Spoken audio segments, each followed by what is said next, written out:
Your Phoenix real estate market update for October of 2020 starts right now.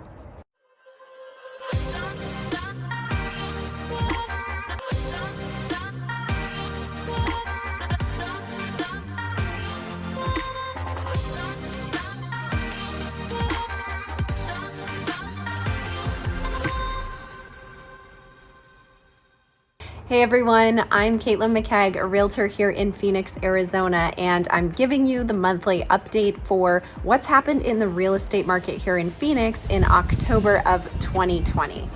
Before I dive into all of that information, make sure you subscribe to my channel if you haven't already. I post 3 new videos a week showing you Phoenix, homes in Phoenix, talking about market stats and just real estate tips. So you want to make sure you're not missing that. And also subscribe to my social media channels and follow me there. So all of the information I'm talking about today is coming from the Cromford report, and I subscribe to the Cromford report to get all of this data because they analyze the MLS data for Phoenix and provide all of this information to their agents who subscribe. And I'm happy to share this data with you as well because it's super important for us to understand what's going on in the market. So thank you, Cromford report, for all of this info. October 2020 as compared to October 2019, our active listings were down 42.8%, and our listings under contract were up 35.5%. The median sales price is up 17.8%, and that number sits at $329,900. That number was around $325,000 when I did this report in September. The number of monthly sales is up 23% as compared to October of 2019, and that's a record. And we're sitting at about 1.4 months of supply. So if you've been keeping up with my updates on a weekly basis, this probably isn't a surprise, especially hearing that active listings are down 42%. I've been talking about this on a weekly basis, that our supply is down, and I've been saying that for a really long time. But what's interesting is that a lot of the pressure in our market right now is not all because of our low supply. We're actually seeing above normal buyer demand, which is putting additional pressure on the market and forcing our prices to rise. Our supply has actually remained pretty stable. From July through September, we added about 30,000 new listings. We sold about 27,000 of those and have only about 8,000 left remaining. So you can see how this makes us feel like there's really nothing for sale, but that number is staying pretty stable. Where we're seeing the issue is this buyer demand. I'm going to jump into this in a little bit and show you the difference between supply and demand in the market. But just to give you some context, a lot of our issue from 2014 to 2019 has been that we've had low supply and our demand has been relatively normal. But recently that supply has continued to stay stable and this demand has become a bit more abnormal and a bit higher than it's been in the past. So what's fueling all of this demand? There's probably a few different factors. Some of those being we have had a huge increase in our inbound migration, specifically from California and from Illinois. So I think that a lot of these newcomers to the state are fueling that demand. In addition, we have low interest rates that have been at historic lows never seen before, and so that motivates people to buy homes because that monthly payment will be affordable. Also, our rental rates here are increasing at a sharp pace. So our rental rates have increased almost $200 a month more than they were last year at this time.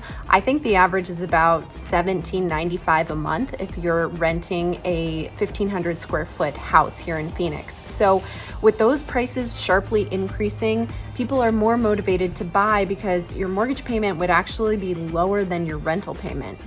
And finally, we all received a nice little stimulus earlier this year, and that's motivated people to invest or buy luxury items. So the car market has seen significant increase from this, but the housing market has as well. So we can assume that some people are using that chunk of stimulus money to be able to put towards their down payment, money that they may not have had prior. Now, seasonally in Phoenix, it's usually pretty predictable of what our market's gonna do. We have a pretty sharp increase in January, and we go up in terms of activity and contracts all the way up through April being the highest contract month, and then we just kind of slowly taper off through the summer and through the holiday season and the end of the year. So typically our market is kind of a little, not a bell curve, but it kind of peaks before the center of the bell and tapers off. This year is totally different. We're seeing such a spike at the end of the year, and it was high through the summer as well. So again, really hard to predict what's going on, but typically this is where we see our market start to slow down and kind of taper off through the rest of the year. However, as I said before, we're not following that pattern. Our buyer demand has continued to increase, and we're starting to see a decrease in supply in some specific areas of Phoenix, mostly the more expensive areas. For example, the zip code of 85018 in Phoenix, the supply is now down 15% there. A few different zip codes in Scottsdale, 85250, our supply is down 25%. 85251, the supply is down 28%. 85255, the supply is down 5%, and 85262, the supply is down 11%. We're also seeing the supply shrink in Carefree by 7%, and that zip code is 85377. So with supply decreasing in these areas, and we know that our buyer demand is increasing, those zip codes specifically are likely to see a price increase. One of the best tools that the Cromford report provides is their Cromford Market Index. And I've talked about this on past monthly updates, and I always talk about it on my weekly updates. But if you haven't watched those, just to give you a brief overview, the Cromford report has come up with their market index by looking at buyer demand and supply factors, taking seasonal factors and historical trends into consideration in the Phoenix market, and they come up with a market index. And a reading on their market index of 100 is a balanced market. So we have enough supply for the buyer demand. Anywhere around 100, about 90 to 110 is a good balanced market. Well, anything above 110 is a seller's market, and anything below 90 is a buyer's market. This market index has been hitting record highs on a weekly basis, and we've continued to creep up higher and higher. I've been saying it's a seller's market for a long time, so if you want to take a stab at what this market index is now, go for it. Otherwise, I'll tell you, it's 356. Well above 110 and well into a seller's market. So the center dial here is the market index, like I said, 356.3 currently, and this is taking into account all of Phoenix Metro. If you look on the demand side, it's 133.2, and what that means is it's 33% above normal demand. When you look on the supply side, it says 37.4, and what that means is that it's 37% of normal, otherwise known as 63% below normal. Now, this reading has been increasing, as I said, week over week, and we haven't seen it slow down or really even flatten out. This past week, it increased by 2.2%, which was actually a little bit smaller than the week prior when it increased by 2.8%. Further we continue down this path of that CMI increasing, the longer it's going to take for us to get back to a balanced market, because the further down towards 110 we would have to go. This market index is also a predictor of price. The further we are into a seller's market, the more quickly prices will increase, or our appreciation in the market will increase. So this is a really important factor that the Cromford report looks at and I look at to determine where we're headed in our market. As of right now, if you can guess, we are nowhere near a balanced market nor a buyer's market. This table is really awesome because it shows what this reading is for each of the major cities in the Phoenix area. Avondale leads the charge at 601, which is crazy when you remember that 110 is close to balance. So 601 for Avondale is high, but they've been in the number one spot for as long as I can remember. All of these green arrows indicate that the readings went further into a seller's market over the last week. The red arrows indicate that that number has changed to go a little bit further closer to balance. But again, even with those red arrows, those readings are so high. The lowest of the red arrows is 305, and that's still, again, well above 110. With these cities that are seeing a change in the direction back towards balance, it is so slim that you really wouldn't feel any change if you're a buyer or a seller in those cities. So when people talk about prices crashing in 2021 or prices crashing in the next 6 months, it's really hard to believe when you know that this market index is the predictor of prices. And the further we continue to rise, the more we know prices will continue to increase.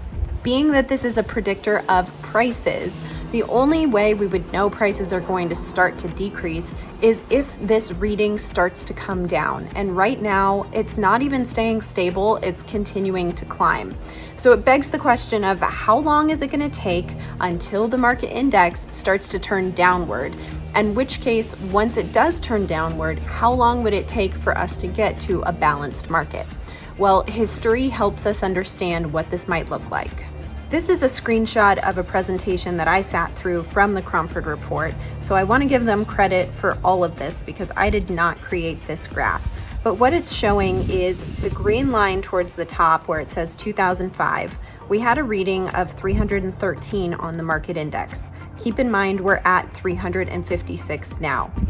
While 2005 was an entirely different situation, it still took us 8 months from that reading of 313 until we got down to a balanced market. And keep in mind, in a balanced market, prices are not crashing.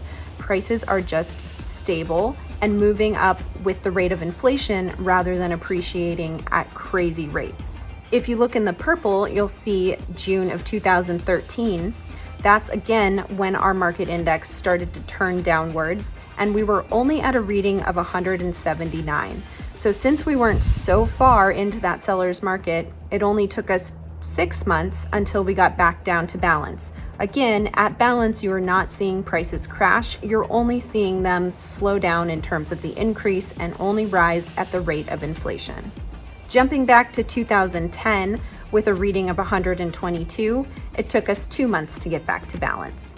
So looking way over on the right where you see the reading of 2020 at 356, how many months would it take us to get to balance in this case? Well, if history is showing us what might happen in the future, a reading of 313 took us 8 months, it's reasonable to assume that getting back to balance for us from 356 would take at least 8 months, if not 10 months, and most likely a year. So you can see why I'm so confident in saying that prices aren't going to crash anytime soon. So really, if you're thinking about buying, you may want to do it sooner than later because these prices are going to continue to increase. We have at least another 8 to 10 months before we start to see any change. And that's saying this even seeing that the market index hasn't made a turn downward. We don't even know when that's going to happen yet. But when that does start to trend downward on a consistent basis, probably 3 to 4 weeks in a downward trend, we'll know that maybe the market is softening and we're heading in that direction. And know that I will be the first one to start spreading that news for you. Another indication of our market changing would be the number of days on market. And consistently for the last 5 months, our days on market has been extremely low. It's been at 8 days on market. That's the median number. So if we start to see that number tick up a little bit more, that's also an indication that homes are taking longer to sell and thus the seller's market is softening. So I'll be keeping an eye on that number as well. An interesting change that we've had to our market in the last month is we had a record high number of homes that have sold priced at $3 million or above. In October, we had 37 sales of homes that were valued at $3 million or above. That's a record for us. In the past, the highest number in 1 month of sales at that price point has been 10. So obviously we're getting an influx of buyers that can afford the luxury market here. As compared to California, 3 million isn't really a crazy price point, but here in Phoenix, 3 million is really high end. So to see that we've had 37 sales in 1 month at that price point, which just totally shatters the records from the past, it's letting us know that we're having more luxury buyers in our market. And whether they're coming from California or other places, we don't know for sure, but they obviously have the funds to be able to buy our luxury market. It'll be interesting to watch and see how that changes as time progresses. So there's your October update for what's been going on in the Phoenix real estate market. I know some of this information has been repetitive, but I do want to make sure that you know what's going on in terms of the market index, our price appreciation, and where we expect things to go. Especially with so much uncertainty in our world right now, it's easy for people to say prices are going to crash for a number of reasons. But really, I truly believe that we're not headed in that direction at this time. And if we are, it's going to take quite a while for prices to come down. So thank you to the Cromford report for all of your analysis to allow me to present this to my viewers. I appreciate the data so much. And if you have any questions specifically about your zip code, your neighborhood, or just a specific city in Phoenix that you want me to pull some data for you, just let me know. I'd be happy to look into it and check it out for you. If you're thinking about buying, I recommend you consider doing so sooner than later for the reasons that I mentioned earlier. Our interest rates are low, our rental rates are high, and prices are going to continue to increase. So if you're thinking about it, you might want to jump on that thought now. For all you sellers out there, it's a great time to sell. Prices are excellent and your home will likely sell quickly. So if you have any questions about that, you can always reach out to me. I've linked a couple things below for you guys. So check out, if you're a buyer, you can search my MLS for homes for sale for free. And if you're a seller, you can get an instant home valuation by clicking the link below. For all of you folks moving from out of state, I've attached my relocation guide. So don't forget to click on that link to get your free relocation guide as well. As always, thank you for coming to my channel and watching my video. I'm sorry the dogs weren't running around quite as much today. It's still a little hot here in Phoenix. But if you have any questions, don't hesitate to reach out. Thank you so much for watching. Until next week, I'm Caitlin McKeag with HomeSmart.